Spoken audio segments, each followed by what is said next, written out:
టీచర్ల సమస్యలపై చట్టసభల్లో పోరాడేందుకు బీజేపీ నుండి కరీంనగర్, ఆదిలాబాద్, నిజామాబాద్, మెదక్ టీచర్ ఎమ్మెల్సీ అభ్యర్థిగా బరిలో దిగుతున్న విద్యావేత్త మల్కా కొమరయ్య గారిని ఆశీర్వదించి మొదటి ప్రాధాన్యత ఓటు వేసి గెలిపించండి. ఈ రోజున చాలా మంది మాట్లాడుతూ ఉన్నారు.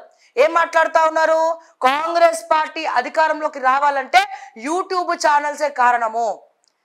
ఇప్పటికి కూడా బీఆర్ఎస్ సోషల్ మీడియా ఇప్పటికి కూడా మమ్మల్ని ట్రోల్ చేస్తూ ఉన్నది.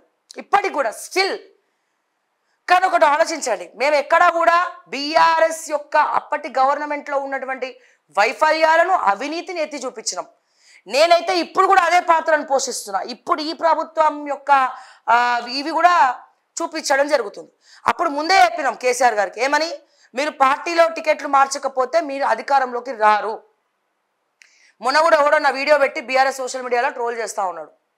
ఈసారి డైరెక్ట్గా పోయి నేను కేటీఆర్ మీదే కేసు పెడతా. మరి అర్థమైంది, కేటీఆర్ మీదే నేను కేసు పెడతా తీసుకుపోయి. నేను అసలే నేను మొండిపట్టు పట్టినానంటే నేను ఏమైనా చేయగలుగుతా. ఇక్కడ ఒకటే చెప్తున్నా, ఈ సోషల్ మీడియా పేజ్ చూసుకునేది ఎవరు? క్రిషాంక్ గారు ఎక్కువ చూసుకుంటారు, లేకపోతే ఆ కొనితల దిలీప్ ఎవరు ఆయన చూసుకుంటాడు. ఆ తర్వాత కేటీఆర్. ఇంకొకసారి బీఆర్ఎస్ సోషల్ మీడియాలో నన్ను ఇష్టం వచ్చినట్టు ట్రోల్ చేస్తే మాత్రం తస్మాత్ జాగ్రత్త, మంచిగా ఉండదని చెప్పి హెచ్చరిస్తున్నా. తెలంగాణ ఆడబిడ్డగా హెచ్చరిస్తున్నా, ఆత్మగౌరవంతో హెచ్చరిస్తున్నా.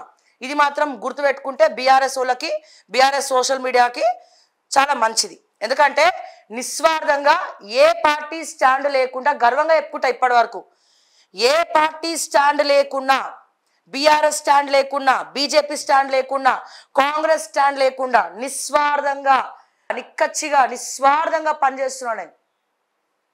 ఇన్ని రకాల అతీత శక్తులు ఎదుర్కొని పనిచేస్తా ఉన్నా నేను. సో నాలాంటి వాళ్ళని ట్రోల్ చేస్తే నామరూపం లేకుండా పోతారు. అర్థమైందా? ఇక పోతే నెక్స్ట్ విషయానికి వస్తాం. ఇదంతా ఎందుకు చెప్తున్నా నేను ఇప్పుడు అంటే, అప్పుడు వీళ్ళు మాట్లాడేది ఏంటంటే కాంగ్రెస్కి మేము అందరం పని చేసినామని చెప్తున్నాడు. కాంగ్రెస్కి ఎవరు కూడా పని చేయలేదు. ఎవరు పని చేసిండ్రు?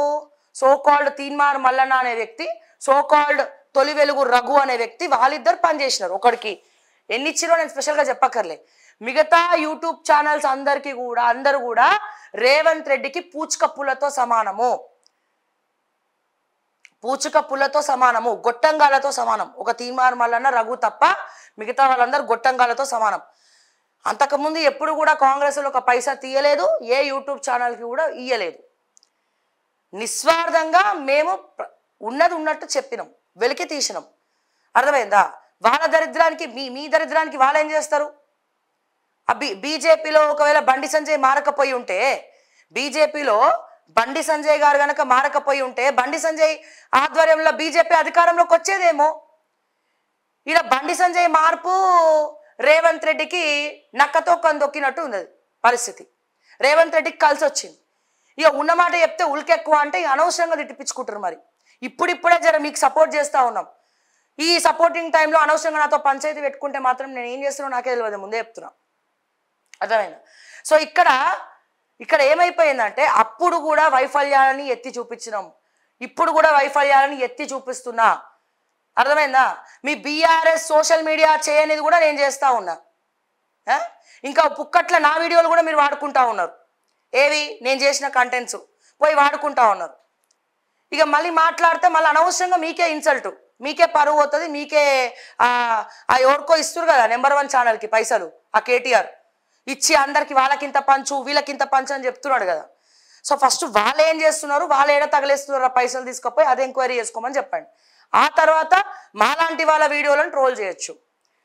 నిజంగా చెప్పాలంటే ఈ రోజున బీఆర్ఎస్ కార్యకర్తలు చాలా మంది ఎక్కడికైనా ఫీల్డ్లోకి పోతే నన్ను గుర్తుపట్టి మీ బీఆర్ఎస్ వాళ్ళే నాతో సెల్ఫీలు దిగుతున్నారు, ఫోటోలు దిగుతున్నారు. ఎందుకంటే సావ్య గారు, మీ వీడియోలు మేము రెగ్యులర్గా చూస్తున్నాం. మీరు అప్పుడు బీఆర్ఎస్ యొక్క వైఫల్యాన్ని ఎత్తి చూపించినారు, ఇప్పుడు కాంగ్రెస్ యొక్క వైఫల్యాన్ని కూడా ఎత్తి చూపిస్తూ ఉన్నారు. ఆడపిల్ల ఉంటే మీలాగా ఉండాలని చెప్పి వాళ్ళు చాలా మంది కార్యకర్తలు నన్ను సొంత బిడ్డలాగా అనుకుంటున్నారు, కొంతమంది సొంత సోదరులాగా అనుకుంటున్నారు. వాళ్ళు వస్తున్నారు, నాకు పొగుడుతున్నారు, మంచిగా చెప్తున్నారు. సో మీకేం పోయే కాలం వచ్చింది? మధ్యలో కొంతమంది 10, 11, 12 మంది ఏమో ఉంటారు. మీకేమొచ్చింది మధ్యలో? నాకు అర్థం కాదు. అరే నాకు ఇంటర్వ్యూ ఇమ్మంటే మీ బీఆర్ఎస్ వాళ్ళు ఇంటర్వ్యూలు ఇవ్వడానికి దమ్మే లేదు మీ బీఆర్ఎస్ వాళ్ళకి. క్రిషాంక్కు ఫోన్ చేస్తున్నా ఏదైనా సబ్జెక్ట్ మీద ఇంటర్వ్యూ ఇవ్వమని, ఇయ్యాడు. ఈ కాంగ్రెస్ నుంచి సామారామోహన్ రెడ్డికి ఫోన్ చేస్తున్నా ఇంటర్వ్యూ ఇవ్వమని, ఇయ్యాడు. అరే రారా బై కూర్చుందాం, డిబేట్ కూర్చుందాం అంటే వాళ్ళు రారు, ఇయ్యరు. దమ్ము లేదు, ధైర్యం లేదు ఇంటర్వ్యూలు ఇవ్వనికే. మీ మీ బీఆర్ఎస్ వాళ్ళు అయితే ఇప్పటికి కూడా ఒక్కడంటే ఒకడు ఫోన్ లేపాడు, ఫోన్లో ఇంకా లేపాడు, అధికారంలో ఉన్నా లేపాడు, గవర్నమెంట్లో లేకపోయినా లేపాడు. ఇక ఏ మోకాలు పెట్టుకొని ఓట్లు అడుగుతారు, నెక్స్ట్ ఏ మోకాలు పెట్టుకొని ఓట్లు అడుగుతారు పబ్లిక్ని? ఎవడు కూడా ఫోన్ లేపాడు కదా, మరి ఏ మోకాలు పెట్టుకొని ఓట్లు అడుగుతారో అని అడుగుతున్నా నేను. సో ఇట్లా మాట్లాడితే అనవసరంగా నన్ను కదిలిస్తే నేను మళ్ళీ ఇంకేదో రెచ్చిపోవాల్సి వస్తుంది, అర్థమైందా? ఈడ వీళ్ళు కాంగ్రెస్లా వాళ్ళు లేపరు. కాంగ్రెస్ కేల్కతం దుకాణం బంధు, కాంగ్రెస్ కేల్కతం దుకాణం బంధు. మీరు దుకాణం తెరవాలంటే ప్రజల మధ్యలో ఉండండి, లేదా పార్టీ వద్దు ఏమొద్దు అని చెప్పి పక్కకి వెళ్ళిపోండి.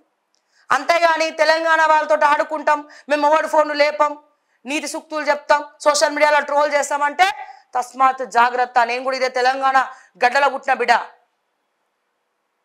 అర్థమైందా? సో ఇక్కడ ఇప్పుడు కూడా ఈ వైఫల్యాలను ఎత్తి చూపిస్తా ఉన్నాం, కాంగ్రెస్ వైఫల్యాలని ఇప్పుడు కూడా. వేరే యూట్యూబ్ ఛానల్స్ ఎత్తి చూపిస్తుందో నాకు తెలియదు, అంటిల్ అన్లెస్ బీఆర్ఎస్కి సంబంధించిన ఛానల్స్ తప్ప.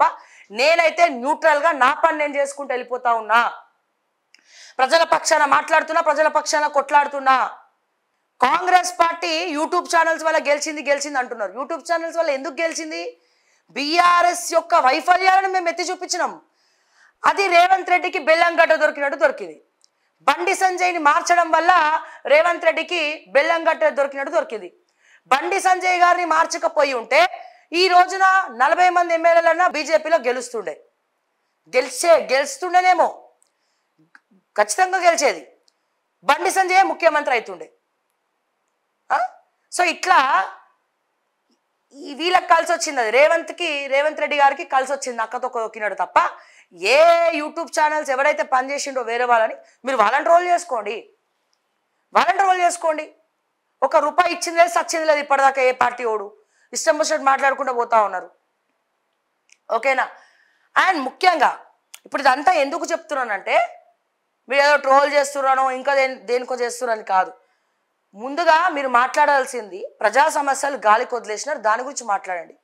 420 హామీల గురించి స్టోరీలు చేయండి, గ్రౌండ్లోకి తిరగండి, పాదయాత్రలు చేయండి. గద వదిలేసి ఏమైనా మా మీద మా యూట్యూబ్ ఛానళ్ళ మీద పడి ఏడుస్తూ ఉంటారు. ఇది ఎంతవరకు కరెక్టు? మీకు దమ్ము ఉంటే కేసు వేయండి రేవంత్ రెడ్డి మీద, 83వ కేసు క్రిమినల్ కేసు వేయండి. గది శాత కాదు, ఇంటర్నల్గా కుమ్మక్క అవుతారు, ఇంటర్నల్గా అమ్ముడు పోతారు, మళ్ళీ పైకి వచ్చి బక్వాస్ మాటలు మాట్లాడతారు అని.